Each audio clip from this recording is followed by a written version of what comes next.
Un gusto, una alegría inmensa estar junto a ustedes en esta ocasión abriendo la palabra de Dios. Para mí, tu servidor Gabriel Moreno, es un motivo de alegría poderte decir bienvenido a Lecciones de Esperanza, este espacio donde crecemos de la mano de Jesús. Lección número 4, titulada Las Plagas. Moisés había recibido órdenes claras de parte de Dios de marchar y se dirigió al faraón con las famosas frases dadas por el Señor: deja ir a mi pueblo. Esa era la orden de Dios para faraón.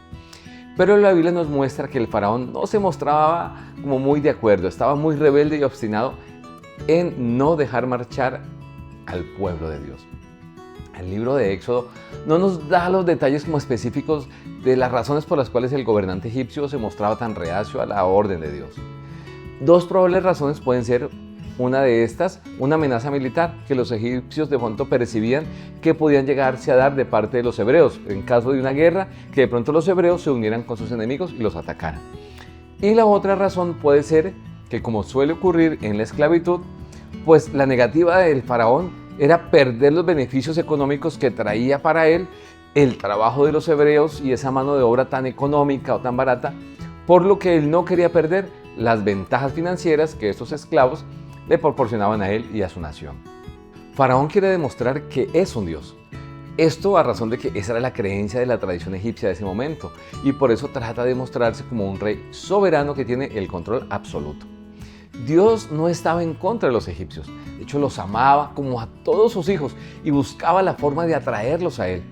Pero haría falta cierta persuasión que tomara o que permitiera que Faraón tomara más en serio la voz de Dios y concediera la autorización para que se cumplieran los planes divinos.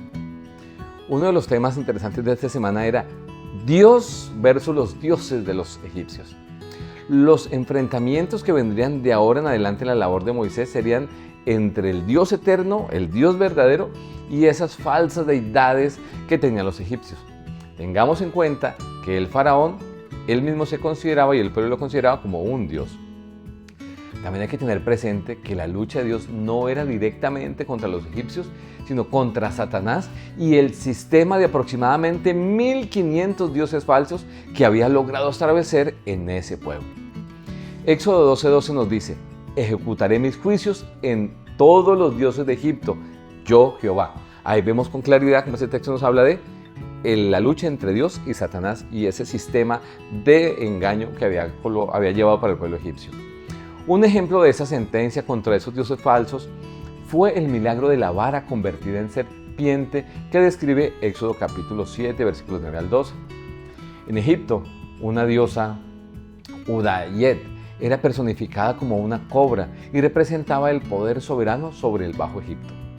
La figura de esta serpiente aparecía en la corona del faraón, y creo que la hemos visto en muchas de las figuras, ¿verdad?, como signo de su poder y también de su presunta divinidad, realeza y autoridad. Ya que la diosa, así representada, según la creencia de los egipcios, escupía veneno a los enemigos, por eso estaba en la frente del faraón, un mecanismo de defensa. Los egipcios también creían que la serpiente sagrada guiaría al faraón a su existencia futura luego de su muerte. Cuando la vara de Aarón se convirtió en serpiente y devoró a las otras en presencia del rey, quedó demostrado algo con claridad. Era la supremacía del Dios vivo sobre la magia y la hechicería egipcia. El emblema del poderío del faraón no solo fue derrotado, sino que Aarón y Moisés lo tuvieron en sus manos. Estaba ahora el control de los hombres y los siervos de Dios.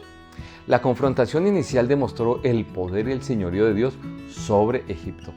Como representante de Dios, Moisés tenía mayor autoridad y poder que el propio Dios o Faraón. ¿Quién endureció el corazón de Faraón? Era una pregunta que aparecía en nuestra lección de esta semana. En el texto bíblico encontramos 9 veces donde se menciona que Dios endureció el corazón de Faraón. Pero de manera muy interesante también aparecen 9 textos que mencionan que fue el propio Faraón quien endureció su corazón. Entonces surge una pregunta: ¿fue Dios el que endureció el corazón del monarca? ¿Quién fue entonces? ¿Dios o fue Faraón mismo?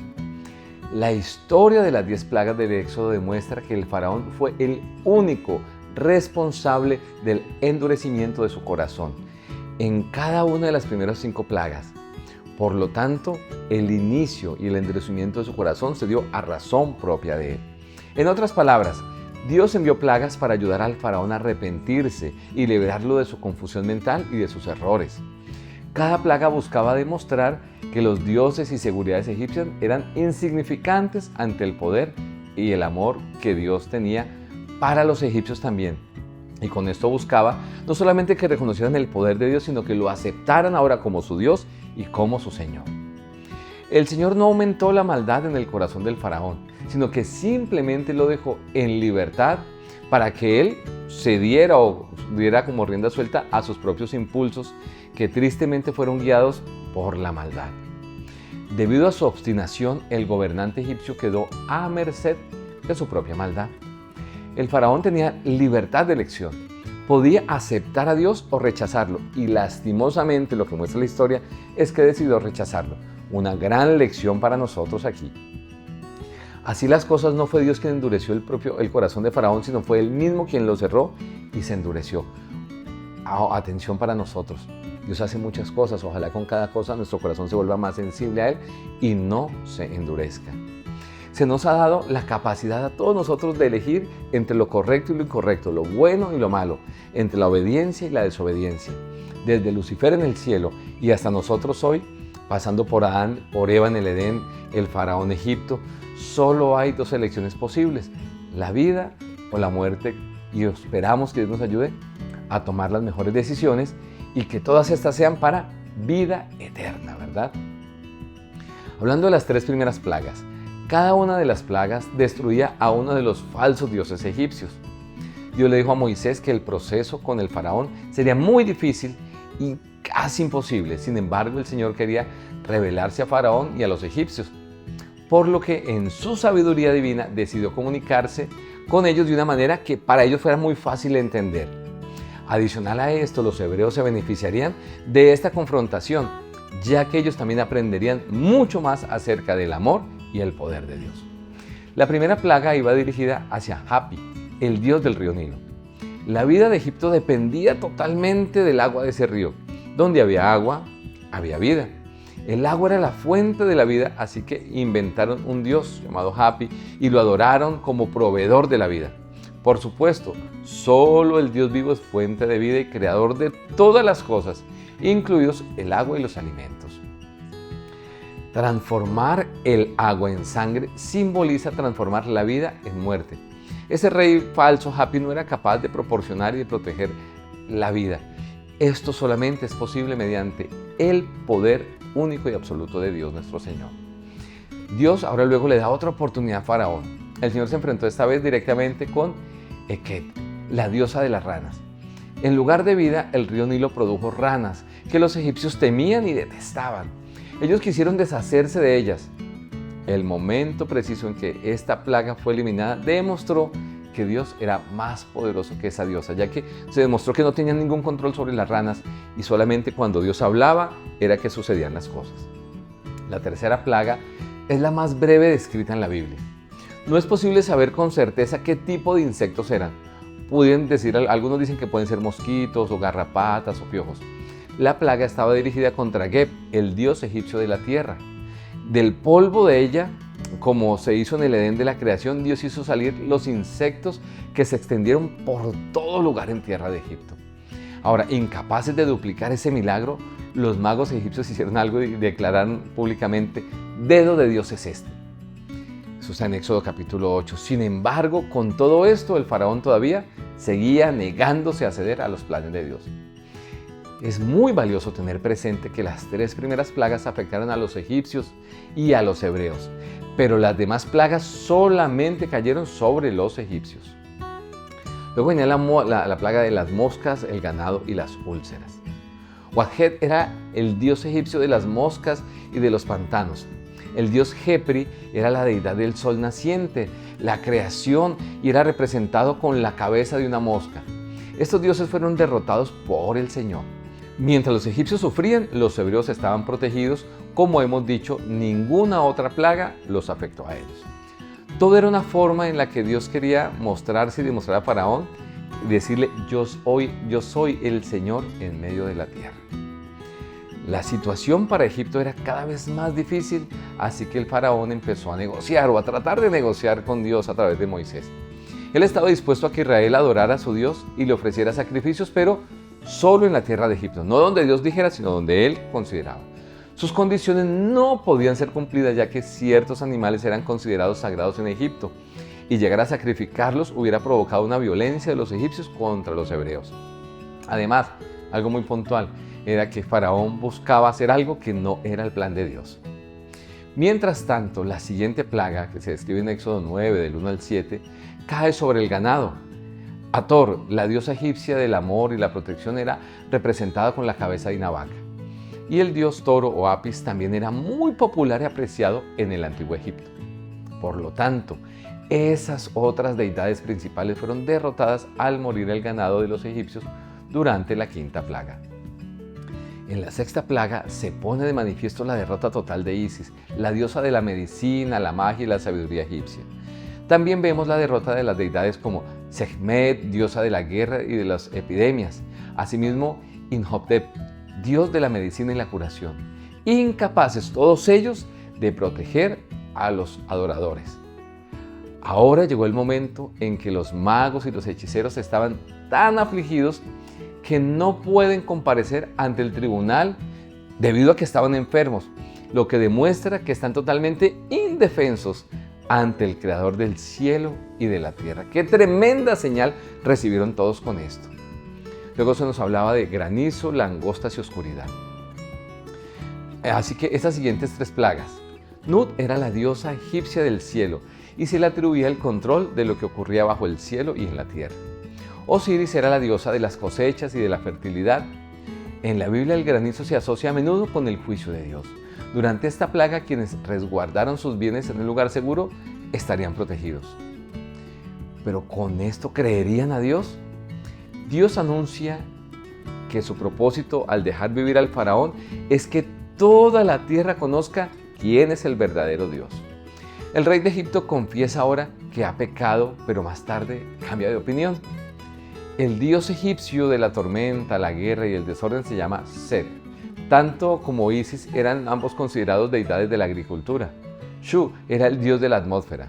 Serapis, personificada por una majestad divina de la fertilidad, la curación y la vida después de la muerte. Ninguno de los dioses egipcios podía detener ninguno de los juicios de Dios porque eran falsos ídolos que tenían y no servían para realmente nada. Fue tan contundente la manifestación del poder de Dios que los siervos del faraón lo instaron a que dejara marchar a Israel, pero él volvió a negarse. Hizo un ofrecimiento que Moisés rechazó con razón, pues las mujeres y los niños, porque la propuesta de faraón era que se vayan los hombres y se queden las mujeres y los niños, pero las mujeres y los niños eran una parte vital e inseparable para el culto y la comunidad de fe que Dios quería implantar en el pueblo de Israel. Por último, Ra era la principal deidad egipcia, el dios del sol, mientras que Tut era un dios lunar. Sin embargo, ninguno de ellos era capaz de proveer luz debido a la falsedad de ellos. El faraón ahora intenta nuevamente negociar, aunque sin éxito. Un periodo de 3 días de oscuridad golpeó a Egipto, pero ¿saben algo interesante? La Biblia dice que había luz donde estaban los israelitas. Esta separación era algo espectacular. Sin embargo, y a pesar de todo esto, de esta muestra del poder de Dios, recibida por la nación egipcia, el faraón todavía seguía decidido en su empeño, en su terquedad. Y aunque no conocemos sus motivos más profundos, algunos describen o dicen que parece ser que su motivo principal era el orgullo. No importaba cuán poderosa fuera la evidencia, ni cuán obvio resultara lo que estaba sucediendo y lo incapaces que eran sus dioses y el poder de los egipcios. Incluso los propios sirvientes de Faraón declararon en Éxodo 17 y le dijeron a Faraón: deja ir a esos hombres para que sirvan al Señor su Dios. ¿No sabes que aún en Egipto ya todo está destruido? Tras vacilar un poco, el Faraón seguía negándose a rendirse a la voluntad de Dios y a dejar ir al pueblo. Cuán dramático, mis apreciados, ejemplos se nos da aquí con las palabras que dice la Biblia en Proverbios 16-18. La soberbia procede a la ruina y la altivez de espíritu a la caída. Con todo esto, Dios también estaba enseñando a confiar en Él y en su palabra ya que muchos de los hebreos habían podido empezar a mezclar sus creencias y a confiar en algunos de los dioses egipcios. Así que podemos tal vez algunas frases para resumir esta lección es: Dios es el único verdadero y soberano Rey del universo y no hay nadie ni nada superior a Él. También podemos decir que Dios va a buscar la forma de libertarnos de la esclavitud del pecado y de los engaños del enemigo y que nos ama a todos. Dios nos va a dar abundantes evidencias de su poder y amor. Depende de nosotros aceptar su maravilloso plan para cada uno de nosotros. Donde estés, escucha a la voz de Dios. Decídete escucharlo, abrir tu corazón y recibir sus bendiciones. Permíteme orar por ti. Buen Dios, bendice a cada persona que ve y escucha este contenido. Acompáñalos en sus labores. Muéstrales el camino que tienes para ellos y que nuestras vidas puedan ser sensibles a tu voz, pues lo pedimos y lo agradecemos en el nombre de Jesús. Amén.